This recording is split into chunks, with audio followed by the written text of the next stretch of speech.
Travis, and welcome to tonight's edition of the Regional News.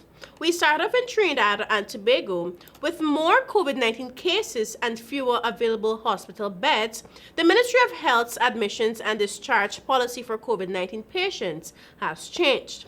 At-home quarantine will now be used in treating new cases and discharging patients.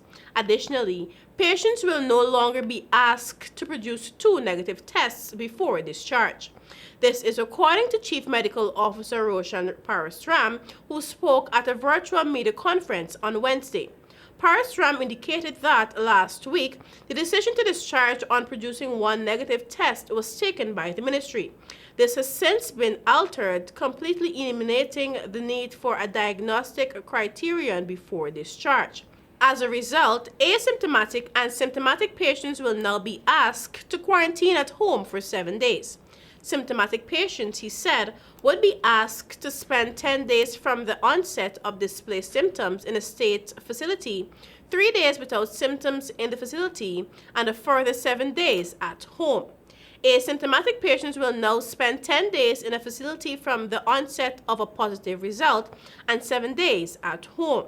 The 7-day at-home quarantine will be mandated by a quarantine order. Meanwhile, Prisons Commissioner Dennis Paul-Chan has revealed that they are now facing a major challenge as some 28 prison officers have tested positive for COVID-19, forcing the administration to place another 231 officers in quarantine.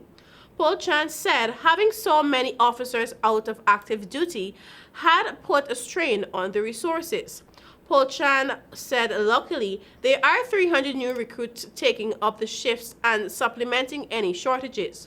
However, he said the airing time for inmates has been affected as they are now confined to their cells to reduce movement. And now for some news in Jamaica. While most nationals support the removal of Queen Elizabeth II as head of state, the country's 2 main political parties are still bitterly divided over the issue. The incumbent Jamaica Labour Party (JLP) is insisting that the matter is one for the electorate to decide, while the People's National Party (PNP) has given a commitment to starting the separation process if it forms the next government. The issue came up during Tuesday's first of 3 political debates ahead of next week's general election. The PNP team was asked why Jamaicans should trust their word this time around, having previously declared that they would have removed the Queen as head of state before the 2011 election victory. Raymond Pierce, the PNP's candidate for St. Catherine East Central, said that his party had started the transition with a recommendation for using a private member's motion to rename the throne speech, which is delivered by the Governor-General at the start of the parliamentary year, as the People's Speech. A Don Anderson poll has found that 58.7% of 1,050 respondents aged 18 years and older and polled in July were in favor of cutting ties with the British monarchy. A breakdown shows 28.6% think that it is time to cut ties, 17.3% believes Jamaica should abandon it because the island is independent, and 11.1% were in favor of separation, saying that the country does not enjoy any benefits from the system. Some 19.8% are of the view that Jamaica should remain under the monarchy. Another 9.6% believes that Jamaicans benefit and are in fact better off, while 3.2% are convinced that the Jamaican government is not capable of going it alone. And finally, Britain is providing £4.5 billion to Barbados-based Caribbean Development Bank Special Development Fund to be used to support countries in the region with their coronavirus COVID-19 recovery. The Special Development Fund is CDB's largest pool of concessionary funds, which are used to address poverty and human development challenges throughout the Caribbean, and the United Kingdom is already the largest bilateral donor to the region and the 2nd largest contributor to the fund.